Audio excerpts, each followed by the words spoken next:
आप देख रहे हैं इंडिया टाउन न्यूज, भारत की बात। नमस्कार, आप देख रहे हैं इंडिया टाउन न्यूज और मैं हूं आपके साथ मर्सी। छत्तीसगढ़ विधानसभा का बजट सत्र 24 फरवरी 2025 से शुरू हो चुका है और इस सत्र की शुरुआत राज्यपाल रमन डेका के अभिभाषण से हुई। इस अभिभाषण में राज्यपाल ने प्रदेश सरकार की नीतियों और योजनाओं की सराहना करते हुए राज्य में हो रहे विकास कार्यों का उल्लेख किया। हालांकि राज्यपाल के इस भाषण के बाद सत्ता पक्ष और विपक्ष के बीच तीखी राजनीति देखने को मिली है। कांग्रेस ने इसे कॉपी पेस्ट अभिभाषण करार दिया, वहीं भाजपा ने पलटवार करते हुए इसे 1 साल के कार्यों का सही विवरण बताया। रमन डेका ने अपने अभिभाषण में क्या कहा और किन प्रमुख योजनाओं पर बात हुई, आज की इस खास रिपोर्ट में जानेंगे। बने रहिए अंत तक।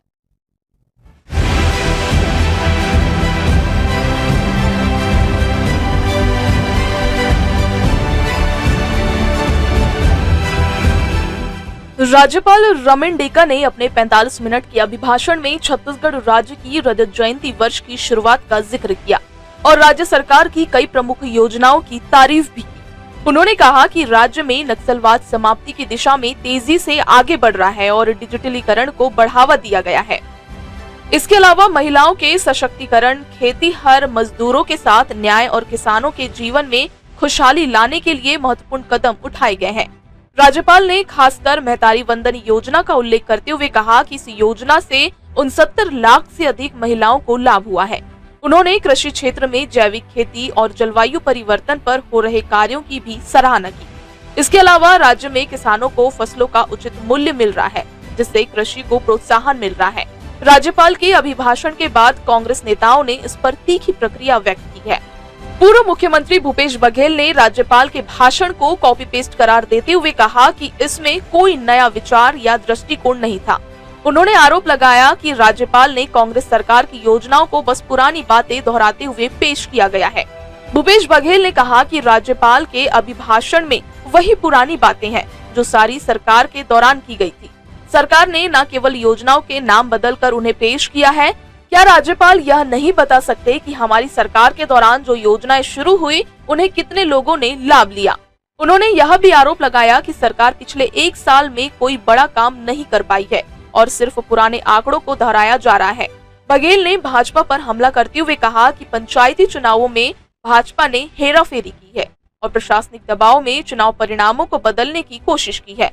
उन्होंने यह भी कहा कि भाजपा झूठ बोलकर अपनी जीत का दावा कर रही है।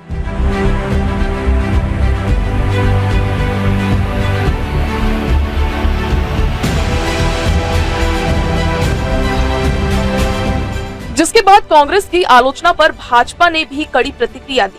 भाजपा विधायक और पूर्व मंत्री राजेश मूणत ने राज्यपाल के अभिभाषण का बचाव करते हुए कहा कि यह 1 साल में हुए विकास का दस्तावेज है। मूणत ने कहा कि कांग्रेस ने गरीबों के आवास अधिकारों को छीना है, लेकिन हमारी सरकार ने शपथ लेते ही 18 लाख परिवारों को उनके घर का अधिकार दिया। महतारी वंदन योजना के तहत लाखों महिलाओं को आर्थिक सहायता दी गई है। मूणत ने आगे कहा कि कांग्रेस को यह हक नहीं है कि वह हमारे कामों पर सवाल उठाए। वे पहले यह बताए कि कांग्रेस सरकार के दौरान क्या हुआ था। उन्होंने यह भी कहा कि छत्तीसगढ़ में विकास के मामले में भाजपा सरकार की योजनाओं ने राज्य को एक नई दिशा दी है, जबकि कांग्रेस ने सत्ता में रहते हुए किसी भी नई सोच या योजनाओं को लागू नहीं किया।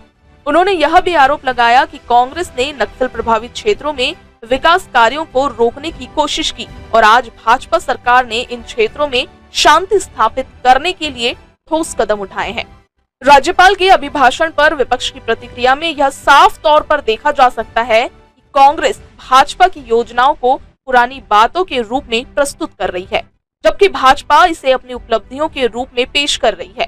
कांग्रेस का आरोप है कि भाजपा सिर्फ आंकड़ों का खेल कर रही है और असल में कोई नया कार्य नहीं किया है। वहीं भाजपा ने अपनी सरकार की योजनाओं को सफलता के रूप में पेश किया और कांग्रेस को उनकी विफलताओं का हवाला दिया।